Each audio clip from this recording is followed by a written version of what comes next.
صباح الفل يا جماعه.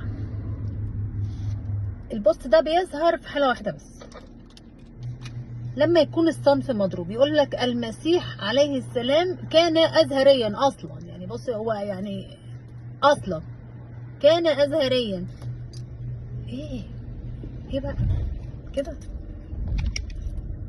اليومين دول؟ حاسه ان ايه يعني اللي هو ايه الشد بقى. دول اليومين الحلوين اللي احنا بنحتفل بيهم باعياد الكريسماس، ودي الوقت المناسب، انسب وقت ان احنا نطلع نقول الفتاوى.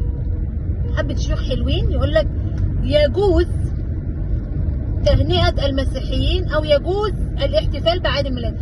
يجوز يعني ممكن، اللي هو ممكن. كشفت عنها في المعجم لقيتها ايه اللي هو بس ممكن اكون مش معترف بيها، بس يجوز. انت من حقك تعيد طبعا.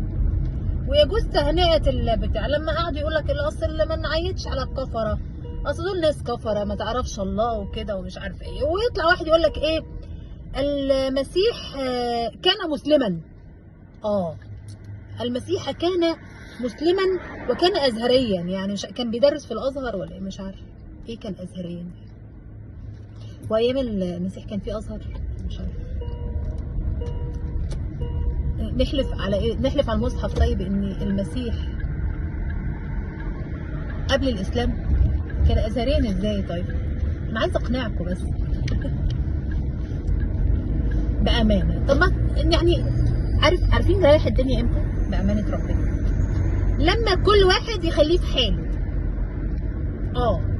يعني انت ما تتكلمش على دين التاني، ولا انا اتكلم على دينك، ولا فلان يتكلم على علان، ولا انتوا فاهمين؟ فالافضل عايز تتكلم على دينك فيها حاجه حلوه كده، تقول لي ايه من القران، اقول لك شكرا، انا ممكن استفيد بيها كانسان. لكن انت تقعد جاي تنتقد وجاي تقول كان ازهريا. يا جماعه الناس في مصر عايشه بالعافيه مع بعض، عايشين بالعافيه مع بعض، يعني اللي هم مستحملين بعض بالعافيه. فما تطلعش بقى تقول لك يجوز تهنئه المسيح. ما تقولش ما تهنيش. والله انت لو مهنتني انا مش هيجرى لي اي حاجه، انا هبقى تمام، هعيد برضه. يعني انا كده كده هعيد. انت قلت، انت ما قلتش، انت هنتني ما هنتنيش، انا كده كده معيد، مالكش دعوه بيا خالص. ما تقربليش. هتقرب لي استحمل، هتقول على ديني حاجه استحمل. ما حدش هيسكت، لان كل واحد دينه جوه قلبه. ده بقى الناس اللي بتفهم. كل واحد ديانته غاليه جدا عليه. يعني الدين يعني يعادل كده الشرف والرقي والاخلاق. ما تتعداش بقى حدود الادب. طلع لي ايه. كتبت مره بوست زمان، قلت لهم الاخوه المسلمين يقولوا لنا ايه حلوه بالقران، والمسيحيين يقولوا لنا ايه حلوه من الانجيل. يعلم الله بمن. لقيت المسيحيين حافظين ايات من القران بيحبوها. قدر الله ما شاء فعل. ما اعرفش دي ايه ولا ايه بصراحه. قدر الله ما شاء فعل، بحبها. قل لا يصيبنا الا ما كتب الله لنا.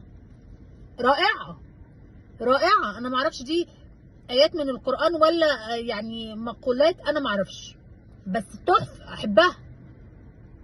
تعادلها بمشيئه ربنا مثلا، بمشيئه الرب، حاجات كده من هذا القبيل. فانت اديني بقى حاجات حلوه من عندك، او عاملني معامله كويسه، اشوف اخلاق دينك في اخلاقك انت بس. لكن هتقولي الباطل دين، واحده طالعه تقول انا سبت دين الباطل ورحت لدين الحق. يا ستي مع الف سلامه، انت جايه تقولي لي كده انا ليه؟ هتقولي لي دينك باطل، اقول لك لا انا ديني مش باطل. اقول لك ينفع اقول لك العكس؟ انا عشان محترمه مش هقول لك العكس، هقول لك لكم دينكم ولي ديني. اهو من القران جايبها لك اهي. فخليكم في حالكم. ما تهنوش المسيحيين، يعني ما تحطوناش في دماغكم يعني كده. ابعدونا كده عن يعني عايزين نعيش مع بعض، يعني عشان عايزين نعيش في وئام وسلام وطمأنينة وسكينة. يعني الوضع الراهن ده مش مستحمل اي بلاوي سودا، ولا تهنونا ولا ما نهنكوش ولا وجدي غنيم جايه خلاص مصر يا جماعه. فما تستعجلوش. وجدي غنيم تشل اسمه من الارهابيين، فما تستعجلوش، هو كده كده نازل يكفر المسيحيين. احنا كنا مستنيينه على اعياد الميلاد، كنا محتاسين